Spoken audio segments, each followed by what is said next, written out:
जय हिंद साथियों, पुनः ऑनलाइन क्लास में टीजीटी पीजीटी प्रैक्टिस सेट लेकर के उपस्थित हैं।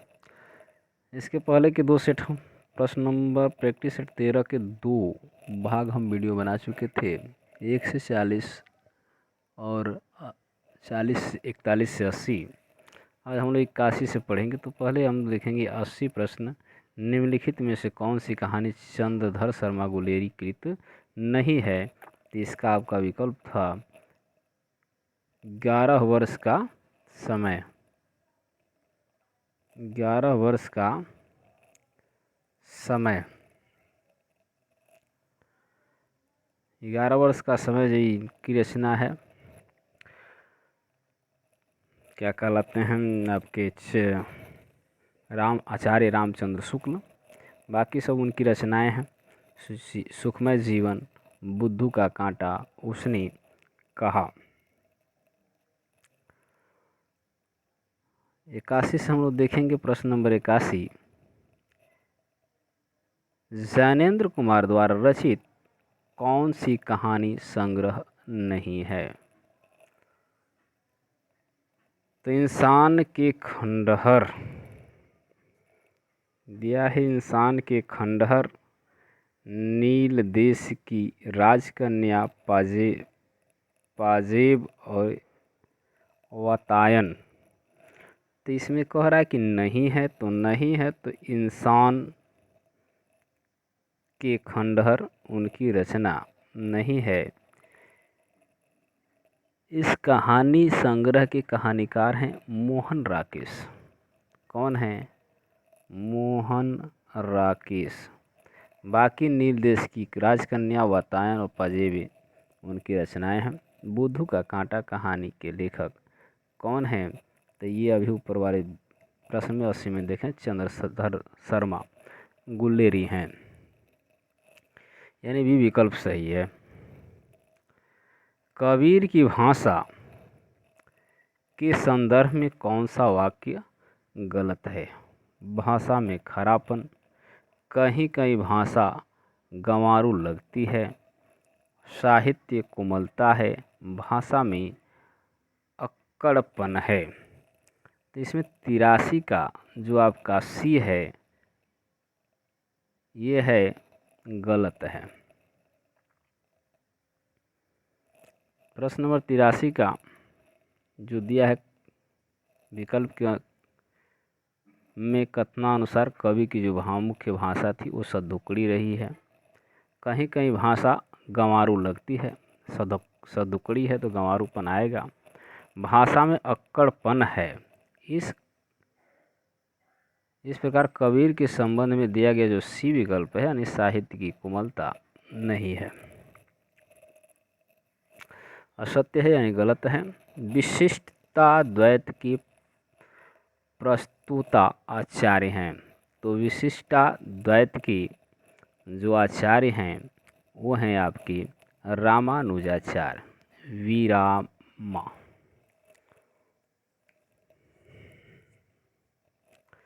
रामानंद जी हैं। दर्शन यहाँ पे दिया गया आचार्य हैं द्वैत रामानुजाचार्य। अन्य दर्शन प्रवर्तक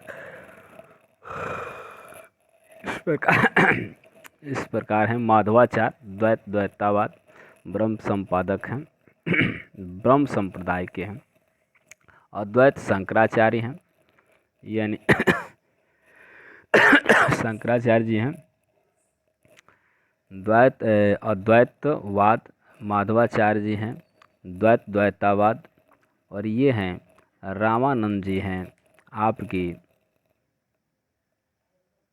सॉरी रामानंद जी नहीं, द्वैतावादी 4 हैं। द्वैतावाद के हैं निम्बार्काचार्य। अब यहाँ पे दिया है निम्न में से एक युग्म सही है। तो अभी हम लोग देखें कि रामानुजाचार्य हैं विशिष्ट द्वैतावाद। तो यहाँ ये गलत है, क्योंकि द्वैतावाद की आप हैं निम्बार्काचार्य जी हैं।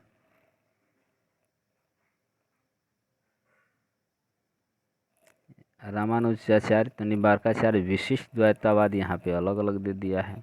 माधवाचार्य जी हैं, ये हैं माधवाचार्य जी द्वैतवाद के हैं। वल्लभाचार्य हैं जो ये शुद्ध द्वैतवाद के हैं, शुद्धाद्वैतवाद। तो ये आपका विकल्प सही है।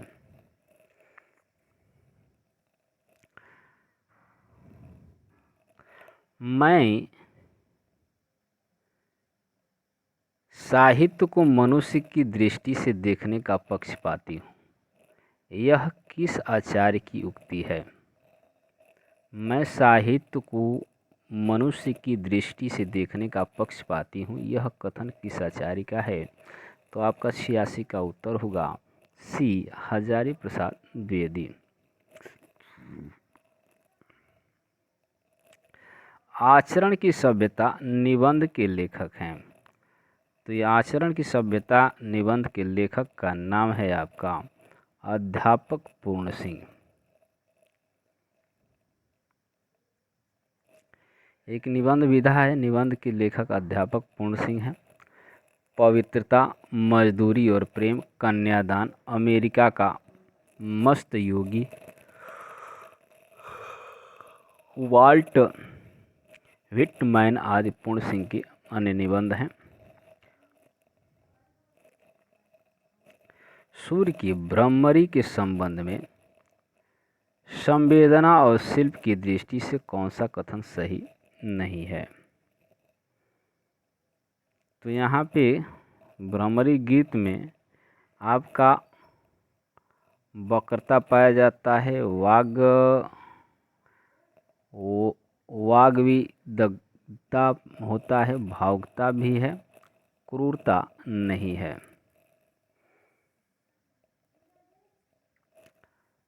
उसके बाद आपका है ध्रुव नहीं, निम्नलिखित में कौन कृष्ण भक्त काव्य का कवि नहीं है? यहाँ आपके सूरदास सही हैं। ये तो आपको सबको मालूम है कि सूरदास जी हैं, कृष्ण भक्ति के हैं। कृष्णदास भी हैं, नंददास भी हैं, सुंदरदास जी नहीं हैं।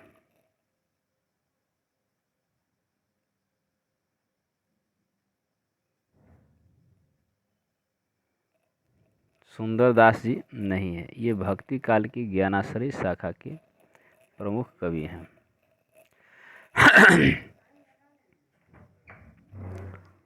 ध्रुव चरित्र की रचयिता हैं। तो ध्रुव चरित्र की रचयिता हैं आपके नरोत्तम दास जी। कौन है? नरोत्तम दास जी। सुदामा चरित्र एवं विचार माला इन्हीं की रचनाएं हैं। प्रश्न नंबर 91 है, 84 वैश्रवण की वार्ता का संबंध किस संप्रदाय से है? तो ये है आपका डी विकल्प होगा, वल्लभा संप्रदाय।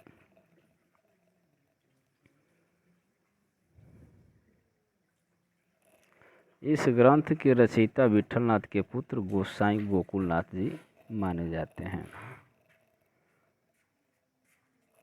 तुलसी की भक्ति किस प्रकार की है?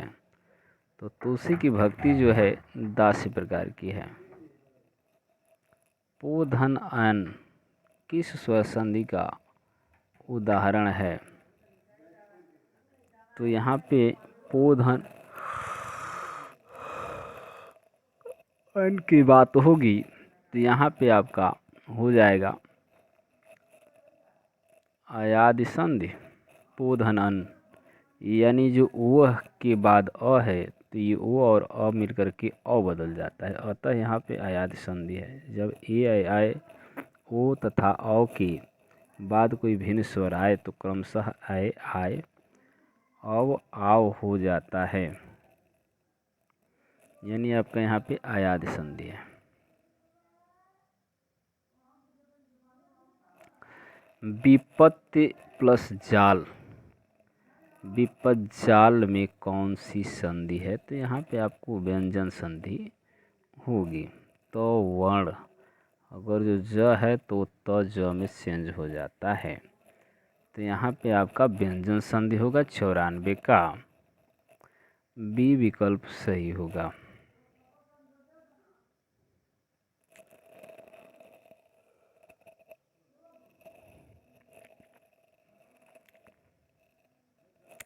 महेंद्र का संधि विच्छेद होगा, तो महेंद्र का संधि विच्छेद होगा महाधन इंद्र, अर्थात आपका ये विकल्प सही है। राज दरबार में कौन सा समास है, तो इसमें समास होगा आपका संबंध पर सर्ग है, तो यानी आपका विकल्प होगा तत्पुरुष समास। क्या होगा, तत्पुरुष समास, यानी बी विकल्प आपका सही है। यथासंभव में कौन सा समास है, ये अव्ययी भाव समास है, यानी यहाँ अव्यय शब्द लगे हैं, जैसे यथा प्रति आ ओ।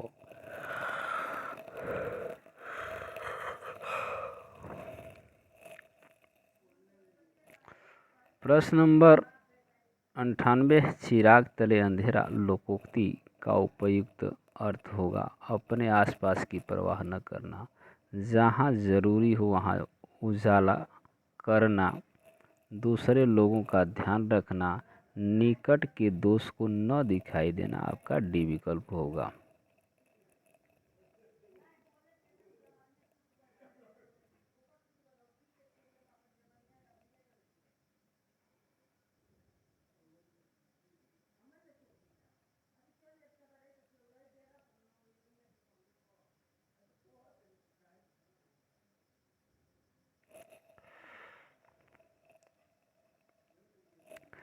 आसमान से गिरा खजूर पर अटका लोकोक्ति का उपयुक्त अर्थ है, यानी मुसीबत में किसी का सहारा मिलना, ना मुसीबत ही मुसीबत, यानी एक मुसीबत में, यहाँ पे देखिए आपका बी विकल्प होना चाहिए। एक मुसीबत में पढ़ना, मुसीबत से, एक मुसीबत से निकलना, दूसरी मुसीबत में फंसना होना चाहिए, तो यहाँ तो बाधा मुक्त होना ये भी नहीं होगा।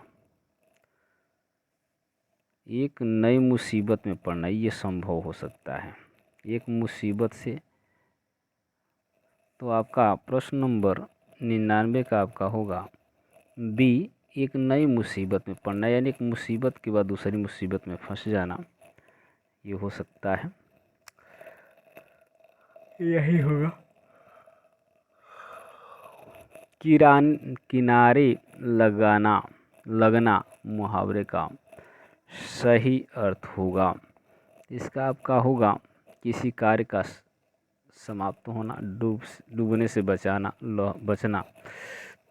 लहरों द्वारा किसी वस्तु को किनारे फेंकना, नदी पार करने में असफल होना, यहाँ पे होगा किसी कार्य का समाप्त होना। प्रश्न नंबर 101 हम लोग देखेंगे, निम्न में से कौन सा शब्द तद्भव नहीं है, यानी यहाँ पे आपके सभी दिया गया है, तद्भव शब्द हैं, इसमें से एक शब्द है जो कि क्या है, तद्भव नहीं है, तो यहाँ आपका बी विकल्प होगा दीपावली, यानी धरती जो है, धरती का क्या हो जाएगा, पृथ्वी होता है तत्सम। नेवले का क्या होता है, नकुला होता है, और नाच का क्या होता है, नृत्य होता है। दीपावली है, जबकि ये दीपावली क्या है, एक तत्सम शब्द है। संस्कृत से हिंदी में प्रयुक्त मूल शब्द से वर्तमान अस्थायी तद्भव रूप तक पहुँचने के मध्य में संस्कृत के अशुद्ध और टूटे फूटे स्वरूप में प्रयुक्त होने वाले शब्द क्या कहलाते हैं, तो अर्ध तत्सम शब्द कहलाते हैं।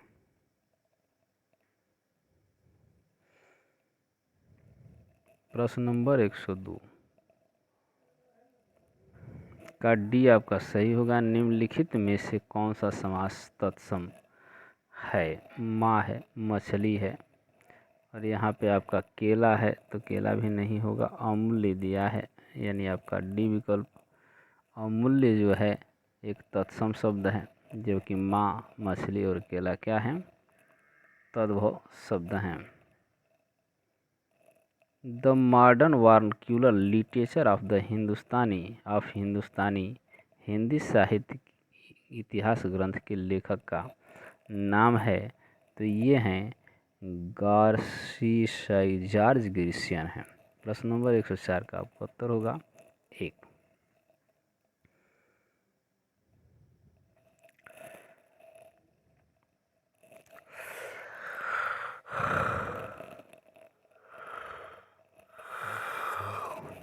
अगला प्रश्न है 105 जो दिया गया है, इनमें से एक कृति जीवनी नहीं है।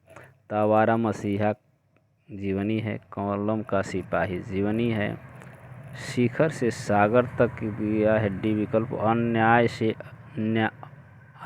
से अनन्याय। तो यहाँ आपका 105 का उत्तर होगा सी, अन्याय से अन्याय, अनन्याय, अन्याय से अनन्याय। ये क्या है आपका आत्मकथा है।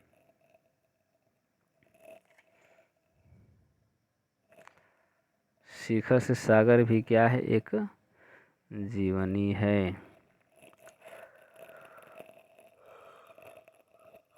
प्रश्न नंबर 106 दिया है आपका, कौन रसवादी आलोचक कहे जाते हैं। तो रसवादी आलोचक आपके हैं डॉक्टर नगेंद्र। नगेंद्र क्या हैं, रसवादी आलोचक हैं। आलोचनात्मक कृतियाँ जैसे दिया गया है रस सिद्धांत है, नई समीक्षा है, नए संदर्भ हैं, समस्या और समाधान आदि। वीर गाथा काल के प्रसिद्ध प्रबंध काव्य का क्या नाम है। पृथ्वीराज रासो। पृथ्वीराज रासो जो है कि वीर गाथा काल है, इसकी कृति है चंद्रवरदाई की यह कृति है, जिसमें पृथ्वीराज चौहान के शौर्य गाथा का गान किया गया है। उसके बाद पद्मावत के जायसी हैं, रामचरितमानस के तुलसीदास हैं,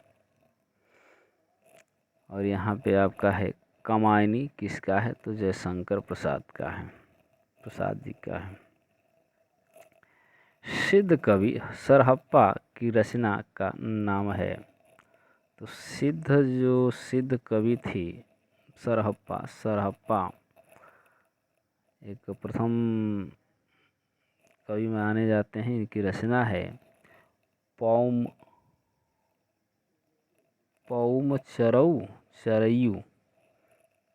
यहाँ प्रश्न नंबर 108 का आपका उत्तर होगा शायरी दोहा कोश है उनका, क्या है, दोहा कोश होगा।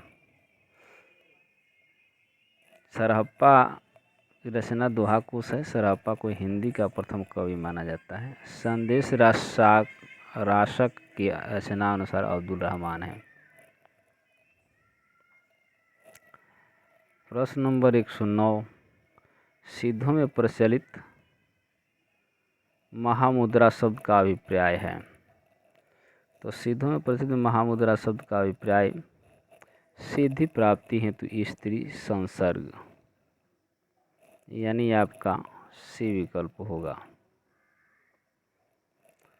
कौल ज्ञान निर्णय की रचनाकर हैं। तो कौल ज्ञान निर्णय की रचनाकर का नाम है मत्स्येंद्र नाथ, अर्थात सी विकल्प आपका सही है। इस पुस्तक का संपादन किए थे कौन, प्रबोध चंद्र बागची।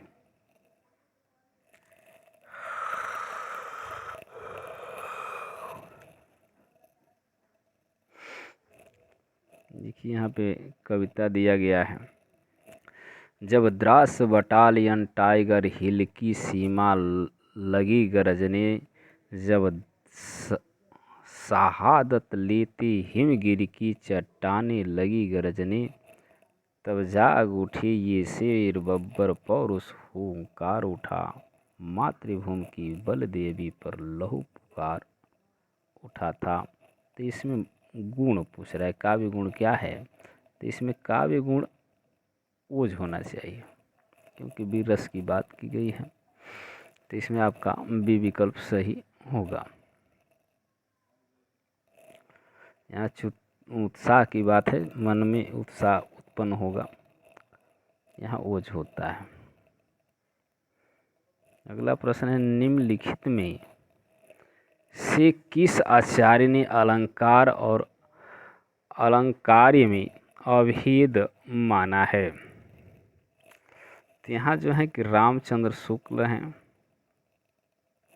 यानी आपका डी विकल्प सही होगा।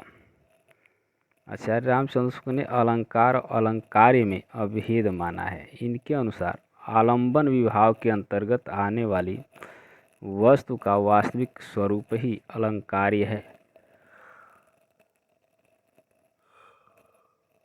उसमें आरोपित की गई वस्तुएं अलंकार कहलाती हैं।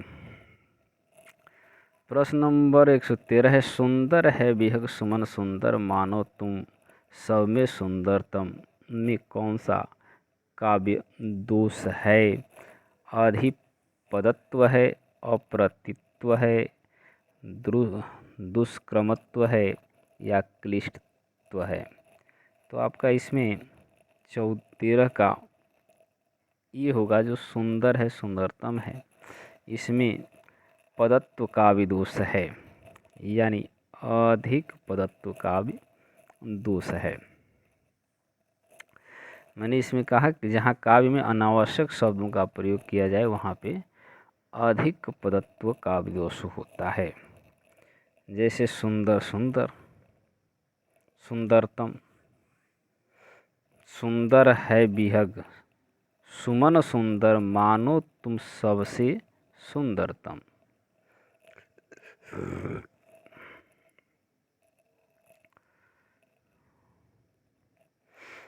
प्रश्न नंबर 114। प्रश्न नंबर 114 में दिया है कि हिंदी में अकविता के प्रवर्तक किसे माना जाता है। तो प्रश्न नंबर 14 का आपका सी होगा। अकविता के प्रवर्तक माने जाते हैं जगदीश चतुर्वेदी। अकविता की प्रमुख विशेषताएं निम्न हैं। क्या होता है, एक पहली विशेषता है यह सूक्ष्म की अपेक्षा विघटन, ग्रामीण जीवन की अपेक्षा नगरीय कुंठाओं का प्रकाटी इसमें है। समाज के स्थान पर व्यक्ति को महत्व दिया गया है इसमें और कविता में। सृजनात्मक दृष्टि की अपेक्षा ध्वंस को महत्व, संगठन की अपेक्षा विघटन है। अगला है, निम्न में से कौन सा काव्य संग्रह सच्चिदानंद हीरानंद वात्स्यायन अज्ञे का नहीं है। हरी घास पर क्षण भर उनकी रचना है। प्रश्न नंबर सारी यहाँ पे देखिए, पर इसको देख लेते हैं। नए इलाके में किसकी काव्य कृति, नई इलाके में किसकी काव्य कृति है।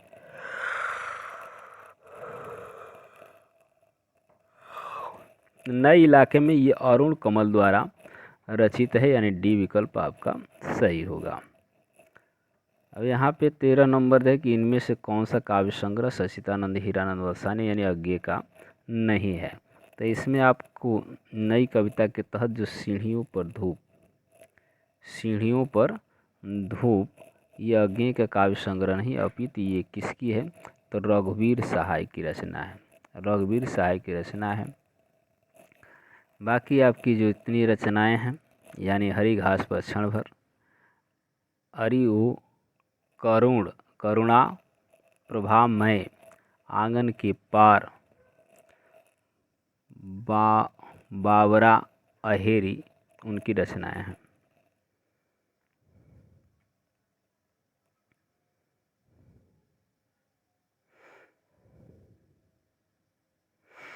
निम्नलिखित में से कौन सा काव्य संग्रह सच्चिदानंद हीरानंद वात्स्यायन अज्ञे का नहीं है। तो प्रश्न नंबर 17। तो प्रश्न नंबर 17 जो यहाँ पे दिया, भूरी भूरी खाक भूल, यहाँ भी नहीं की बात की गई है तो हम ऊपर वाले देखे ही हैं। हरी घास पर छाँड़ भर हुए यहाँ पे इत्यलम और इंद्रधनुष रौंदी हुई ये कहीं कहीं थे देता है। तो यहाँ पे ये जो है इनकी रचनाएं हैं। भूरी भूरी खां का गे की रचना नहीं अपुत किसका है, तो ये गजानन का है। गजानन की रचना है। गजानन माधव यानी मुक्तिबोध। कौन है? मुक्तिबोध। बाकी सब उनकी रचनाएं हैं। जरा निम्नलिखित में से किनका संबंध रामधारी सिंह दिनकर से है? कामाध्यात्म की समस्या है, पौराणिक प्रसंग में भारत चीन युद्ध के युगनी संदर्भ है, युद्ध दर्शन है, सुधारवाद है। तो यहाँ कूट के अनुसार आपको दिखलाना है, यानी 2 3 सही है, 1 2 3 सही, या 2 4 सही, या 2 3 4 सही है। तो इसमें आपका होगा प्रश्न नंबर 18 का बी उत्तर होगा, यानी 1 2 3 सही है। यानी कब कामाध्यात्म की समस्या है, पौराणिक प्रसंग में भारतीय नीति का संदर्भन है। ये युद्ध दर्शन का भी वर्णन करते हैं। अब इसमें क्या होता है, जो पहल जैसे कि मान लीजिए उर्वशी इनकी रचना है, उर्वशी रामधारी सिंह दिनकर की रचना है। तो रामधारी सिंह दिनकर जो इसमें कामाध्यात्म की समस्या पर बात किए हैं। परशुराम की प्रतीक्षा, तो इसमें पौराणिक प्रसंग से भारत चीन युद्ध का युगनी संदर्भ का वर्णन किया गया है। कुरुक्षेत्र हुंकार रश्मि रथी आधारित युद्ध दर्शन है, यानी आपका बी विकल्प सही है। कहानी की प्रेमचंद की कहानी ईदगाह में हामिद की दादी का क्या नाम है? तो प्रश्न नंबर 119 का आपका सी होगा, अमीना नाम था।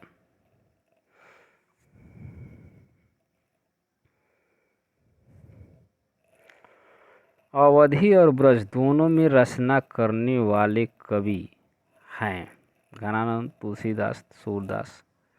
तो दोनों में रचना करने वाले कवि हैं। तो प्रश्न नंबर 120 का आपका उत्तर होगा बी गोस्वामी तुलसीदास, जो हैं कि अवधि और ब्रज भाषा दोनों में रचनाएं किए हैं। रामचरितमानस, बर्वे रामायण, पांच पर्वती, मंगल, जानकी मंगल आदि इनकी रचनाएं हैं। प्रश्न नंबर 101, रामचरितमानस किस भाषा में लिखी गई पुस्तक है? तो अवधी भाषा में लिखी गई पुस्तक है। चंदायन किस कवि की रचना है? तो चंदायन आपका है 122 का उत्तर होगा मुल्ला दाऊद की रचना है, जो अवधी भाषा में लिखी गई है। कुतुबन मृगावती अवधी भाषा में है। कुतुबन की रचना क्या है? मृगावती है। उसके बाद आपके हैं मंझन, तो मंझन की रचना है आपका मधुमालती, अवधी भाषा में लिखी गई है। उसके बाद आपके जायसी बच जाते हैं, यानी मलिक मोहम्मद जायसी, इनके द्वारा रचित पद्मावत है।